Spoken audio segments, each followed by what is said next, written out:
So when Jesus left his disciples, he charged all of them to go and make disciples, go teach, baptize, change the world. And all of us are still called with that same charge to make disciples. Whether you're in middle school or high school or college, or you're in your 40s or your 70s, all of us are called to make disciples. Now, I'm not so naive or arrogant to think that Project 7 Bible clubs or campus ministry chapters are the only way to make disciples. However, I do believe it's one of the most organized and strategic and authentic ways that people can make disciples. And so if you are in middle school, I charge you, make disciples through Project 7 Bible clubs. If you are in college, do CMI. It's one of the best ways to do it. So we're here today to talk about some of the differences and the similarities between Project 7 and campus ministry. If you're not aware, both of us serve as national directors for these ministries, and we are ministries of the UPCI Youth Ministries, and we aim to serve students through reaching their college, middle school, and high school campuses. And so today we want to talk about some of the different approaches with these ministries, but at the end of the day, we're about making disciples. And so I'll let you talk about campus ministry. Sure. And tell us more about CMI. Yeah, well, of course, campus ministry is the UPCI's organized effort to evangelize college campuses with the apostolic message. But as Seth was saying, we're not so naive as to think that's the only means by which we can reach our world. And we're here today because we want to tear down silos, right? Our efforts should not be happening in isolation. They should be happening in unity. Yeah. And, it's been a saying that we've had for the last, Seth, how many years have we had P7 Bible clubs on the map? Since 2013. So since 2013, so that is about 12 years. So 12 years ago, the best, somewhere around there in the ballpark, the best thing that ever happened to campus ministry happened 12 years ago with the start of P7 Bible clubs. Whoop, whoop. Yeah. So, we truly believe that campus ministry is blessed because of what you're doing on your middle school and high school campus. What you're doing right now is the best preparation that you could engage in to really be a salt and light to reach your campus, reach a college campus, because it's the same mission. It's just a different setting. Yes. So when students, if you are a upperclassman in high school and you're planning on going to college this fall, there could be, or even in the next couple of years, there could be some questions that you might have. What is the a difference or similarity between what I'm doing now with Project 7 and going to campus ministry? So let's unpack some of that a little bit. Let's start by talking about some of the similarities. Yeah. I will say, as a P7 leader, you're used to walking onto your high school, your middle school campus, and you're used to teaching a P7 every single week. And that doesn't really change for the most part. And so it's making disciples in a setting where you're getting together with people. Maybe you're having pizza, maybe you're having donuts in the morning, but you're reaching your friends. And so talk about some of that structure of a campus ministry meeting, what that looks like. Sure. And I think you're absolutely right that this perhaps is an area where there's some nuanced differences. I think there's some different dynamics that take place, and there is maybe a looser structure, if that's the right way to put it, in campus ministry. Now, of course, everybody believes that they can have registered organization club status with their campus ministry, very similar to a P7 Bible club. But I get this response a lot. People come up to me and they say, "Brother Burmeister, I wanted to start a CMI chapter, but we couldn't do it because the university wouldn't, give us recognized status." Or, I think, correct me if I'm wrong, Seth, maybe less hoops to jump through with P7 than CMI.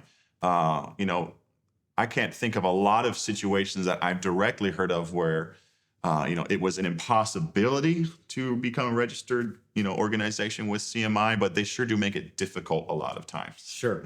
With Project 7, you've got the backing. If you go to a publicly funded school, if you go to a public school, middle school or high school, you've got the backing of the Equal Access Act. What that does is it protects all clubs to have the same equal access to the school, same resources, same classrooms. As long as it's student led, you have the protection of the U.S. government if you're here in the United States in order to do that. You don't have that with college. Right. And so sometimes students for the last however many years have had that protection of the Equal Access Act behind them where they've done P7 freely. Now they go into a college campus and they've got to fill out all kinds of different forms, and it can take significantly longer just to get an official club started. Yeah. Well, what you do have the backing of is the Constitution and the First Amendment, right? Yes. I mean, I'm going to sound like a Constitution thumper right now, but we all have freedom of speech. Yes. Right. So even if you're having a hard time getting your club registered, or maybe you're a P7er listening to this right now and you've heard some stories or you wonder what that looks like when you go to college, I think it's really one of those things where you can fall back on the basics. And I think this is where we can leverage some of the similarities between P7 and CMI, where it's really just about souls. Yes. And the basics of how to form a relationship with somebody, how to teach a one-on-one Bible study. If that's not the foundation, first of all, let's talk, right? But also, I think you can relieve yourself of a lot of that pressure by going, well, you know what, maybe we're working through what this looks like, but I have a fundamental right to freedom of speech, and I can talk to people about Jesus on my college campus. And to be honest with you, that's the best way to get started. Yeah, absolutely. So as a quick recap, there are some similarities. We're all called to make disciples. Yep. Whether or not you have a structured, organized club, you can still have freedom of speech where you can go in and talk to people about Jesus. Yeah. No one can stop you from doing that. There's going to be some nuanced differences in the fact of registering your club in college versus high school, maybe a little bit different. Another difference that I see with high school and college is the schedule. Can we talk about the schedule between high school and college? Yeah, absolutely. So, I'm sure anybody who's a high schooler listening to this, I can talk to you as somebody who's graduated college recently, actually. That's another story for another time.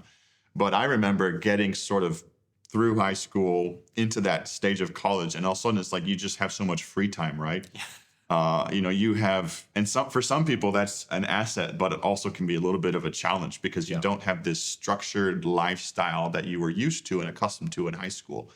And that absolutely affects the ministry that you're going to lead and continue to lead into college. So you have to be much more intentional. It means there's opportunity to do more. It means there's opportunity to teach Bible studies, but there's also opportunity to slack off. There's also opportunity to not be as organized and as structured as you were in high school. So you need to come into college, because I think everybody listening to this video right now, if you're listening to this, you believe God has something for you beyond high school, right? You think you're listening to this because you believe there's a ministry for you after P7, after high school. Yeah. You're going to have to be very intentional about that ministry, though. Nobody's going to hand it to you. It's going to take a lot of intentional effort.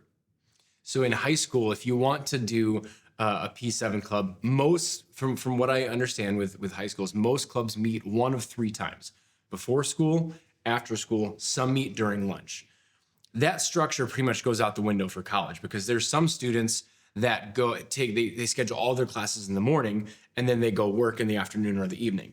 And some people are the complete opposite. So they schedule all their classes in the evening and they work, so you could, in theory, have a CMI chapter that meets at 3 o'clock on Thursdays, or 10 in the morning on Tuesdays, or 9 p.m. on Friday nights. Right. You can do whatever works for you and the people that you're connected with. And so in some ways in high school, it's more structured that way. Yeah. It's got to be in the morning before school for 30 minutes or after school for 30 minutes, whatever it is. In college, in theory, you could have a 2-hour meeting if you wanted to, as long as you have the right place for it. Yeah. And so it's a significantly less structure, where some ways it's more structured in high school. And it can sound like an advantage, but I'll give you a couple examples of this. So my experience in campus ministry was 2 very different settings even. So there's university. There's also community college. Yeah. So I went the route of going to community college for the first half of my undergraduate degree. and then got involved in starting a campus ministry at a university. At the community college, we learned that that lunch spot was the time. Right? And Sure. community colleges have more of a high school atmosphere to a degree. There's a little more routine and structure, a little smaller. So we found if we just had lunch and the age-old, CMI saying, if you feed them, they will come, that was really effective at our community college. So we thought, well, let's just take that same approach when we're launching our campus ministry at the University of Michigan. Didn't work. Sure. Nobody would come. What we wound up doing was actually having CMI meetings on Sunday evenings because the culture of each campus, the culture of each school, and I think this is one of the things that's very different from P7 in high school, is that each university has its own unique culture, has its own unique flow of classes and study time. So I learned at the University of Michigan was that Monday through Friday, it was just all about school. Sure. People crammed, people were focused on their studies. They would really not take time to be distracted from that throughout the week. But there was this window of time on a Sunday where if somebody were to engage in a spiritual behavior, they'd say, Sunday's the day to do it. Sure. I'm going to go to church or I'm going to go to campus ministry. So we just had to be flexible and pray and seek the Lord to be a little more spirit-led than we thought initially. Yeah. So maybe you're leading a P7 club right now. Maybe you're a junior or a senior in high school, and college is in the future. You're thinking about leading a campus ministry chapter, but it can be a little bit scary because there's a lot to consider starting this fall semester. You've got a new schedule. Maybe you're moving away. You've got maybe a job to put on top of that. And so maybe you're thinking about, do I continue this whole Christian club thing, or do I just take a year off or a semester off? I want to encourage you, and I'm going to have you unpack this a little bit for us. But I want to encourage you, don't take time off of making disciples. God's going to give you strength and he's going to broaden your shoulders to be able to take a lot of things on in this next season. But talk to us about this next season of, I'm a P7 leader right now. I'm going to college. How do I continue to stay involved in reaching the lost? Yeah, and I think what I'd say is just simplify it, right? I mean, I think it can become so daunting, so intimidating. College in itself is intimidating, right? You've probably got a lot on your mind preparing for that next stage of life. I know the idea of starting college was a very just baseline, not even ministry included, intimidating thing for me personally. So I would say just try to simplify things down to the mission. What is our mission? Our mission is to make disciples, right? The whole gospel to the whole world by the whole church. That includes your high school, your middle school, it includes your college campus. Yeah. But sometimes we make it so big, right? We think, okay, I'm graduating high school, I'm going to college, I'm going to reach my college campus. Yeah. I'm going to win every soul. And while I love that, maybe just simplify it and say, God, how many Bible studies am I going to teach this fall? Could I be a witness to my dorm roommate? Yeah.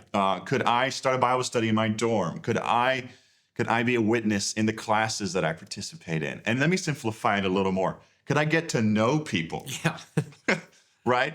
I mean, don't think you're such a big deal that you're going to walk on your college campus and have revival if you don't know anybody. Right. Right. Sometimes it just takes some time to transition and make some friends and make some connections, and then you can sow the word of God through those relationships. So the first thing I would say is just take the pressure off of yourself and just come into college with that mindset that I can make a difference and I can do it one soul at a time. Yes.